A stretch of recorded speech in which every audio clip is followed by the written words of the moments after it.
everybody and welcome back to my channel. So for today's video I'm going to be starting a new series called Palette Revival, and it's kind of a bit misleading because the intention behind this new series is to go back to palettes that I don't really touch upon too much, or I have used quite a bit but I haven't explored all of the shades. So there's like one palette I really like and I use a lot of the colours, but then there's a few colours I really want to try but I just haven't got around to trying it. So that is what we're going to be doing today. But of course, before we begin, I would appreciate if you would subscribe. I do post every single week, and if you like this video then please do like this video. And without further ado, let's get on to the first palette of this series. Now before we begin, I have to say I have already done my brows, and if you are interested in what I put on my brows, I have used the e.l.f. Instant Lift brow pencil and then the Studio London.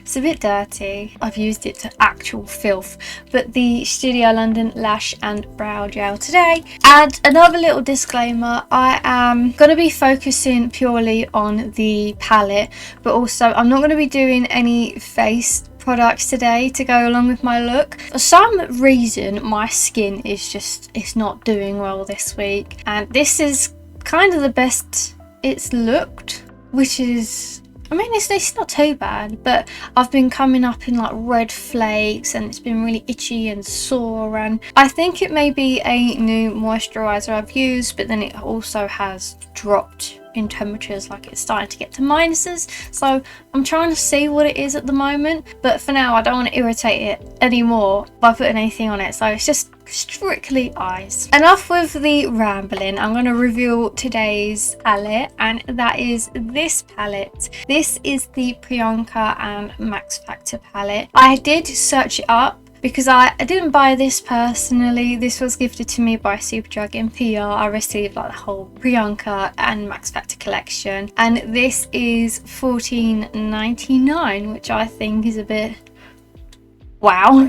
But I have used this once before in like a little testing thing, and I did really like it. Here's the look if you're interested. I did post it on my social medias and I did really enjoy it. I think I used a lot of these type of colours. I did think it was a really good palette. I've only used it once, so I would like to dive back into it. I have used it, so it's gonna look slightly dirty, but this is what it looks like. I think these two shades are the only matte ones. The rest here and then this one are shimmers, I think so. Oh, that claret maroony one is also a matte shade. This is what the palette looks like up close. It looks so lovely. I can attest that a lot of these shades do look really nice on the eye. As I said, I searched up the price for this on Superdrug. The product picture for this palette made the colours look so much more brighter. They are bright colours, but they're not as bright as they showed on Superdrug.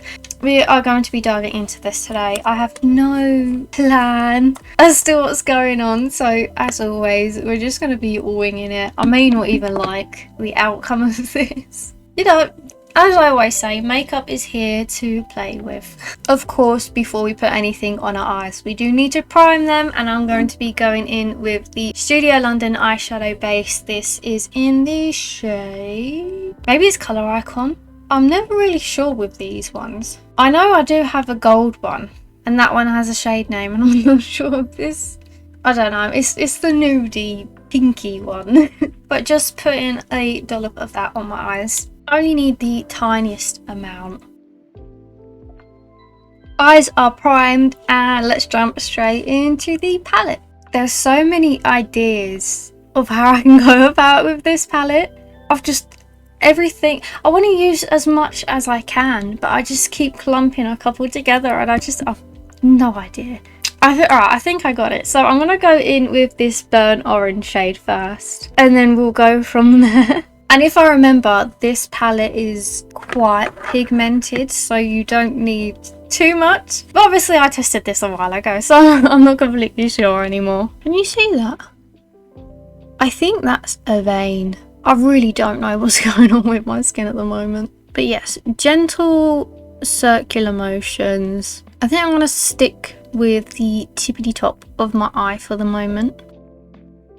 So far so good. Looking up close, it doesn't really look patchy at all. It's a very, very nice colour, because you know you get those bright colours and then you put them on your eye and it washes out and you're like, what the hell, where's all the colour gone? It did not do that for this. You can tell what shade I picked up with my brush, which is lovely. Seems quite easy to blend, so no complaints at all so far. I do really like that shade actually.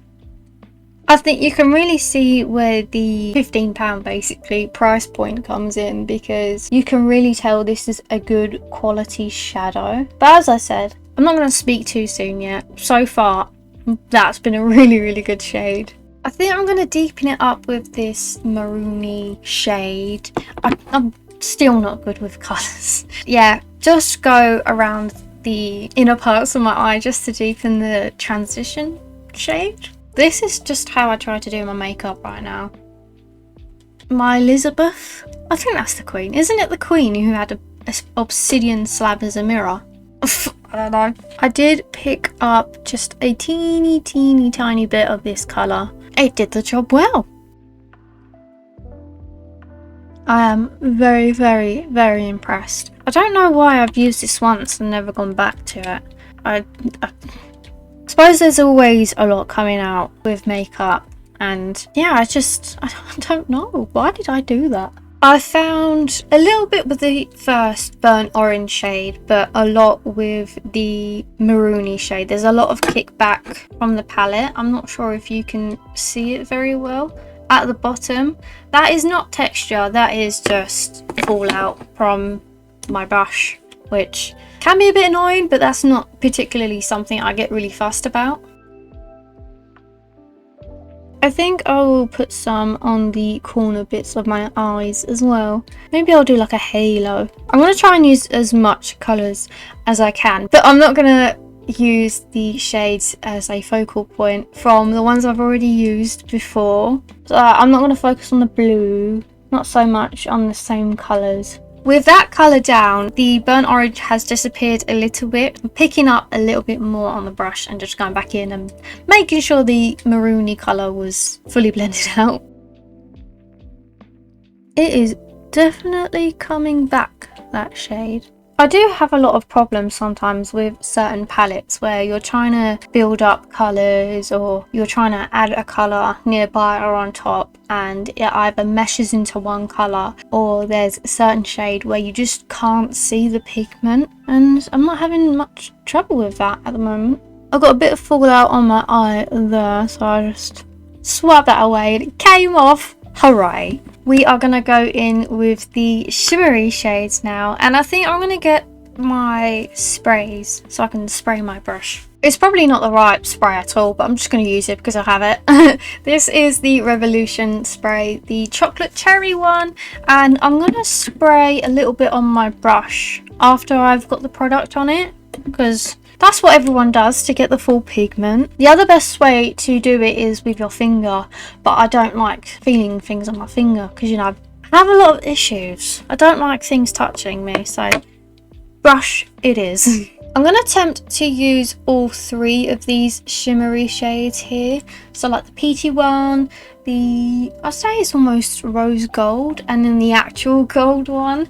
And yeah, we'll start off with the goldy one on the edges, the orangey one on the edges of the pinky one, and then the gold in the middle of that. Should I do it first without spraying it?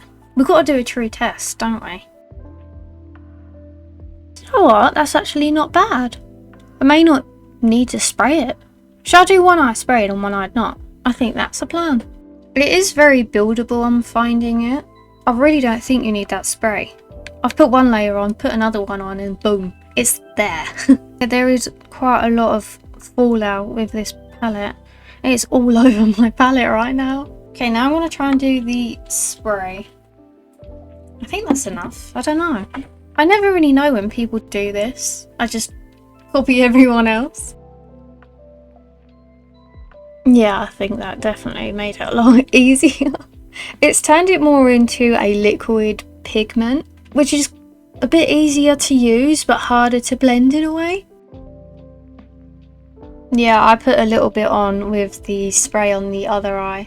Yeah, I think spray always helps. This is the check-in for the fallout. As you can see, quite a bit here. It's jumping out of the palette at this point. I'm taking that orangey shimmery shade now, putting it on the inner parts of the pinky shimmer.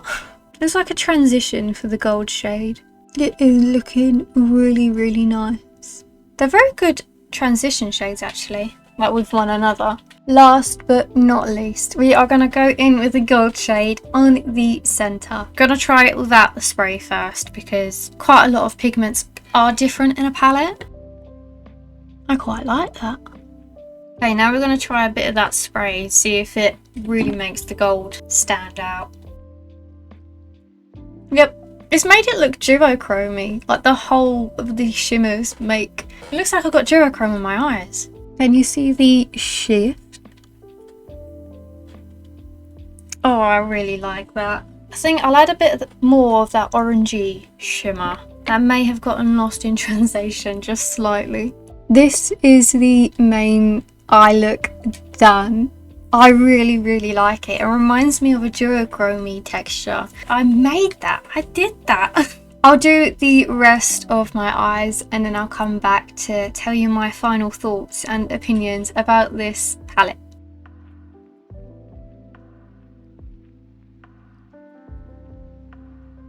This is the completed look of the palette. If you're interested, I used the NYX Smooth Whip Lip Cream on my lips in the shade Teddy Fluff, the Bourjois Twist Up Volume Mascara for my eyes, and I think that's the only other things I really used. Oh, I used the Pearlescent Shimmery shade as a highlight and an inner corner highlight. And in the end, I wanted to get use of as much shades as I can, as I said before. So my final thoughts and opinions about this palette, I think it is definitely a really, really good palette. Even without wanting that blinding shimmer, blinding colours and pigments, every single shade just performed so well. They all blended easily, they had the colour, they were so pigmented, and yeah, it was a joy to use every single one that I have used so far. I'd say maybe the only one that didn't have as much of a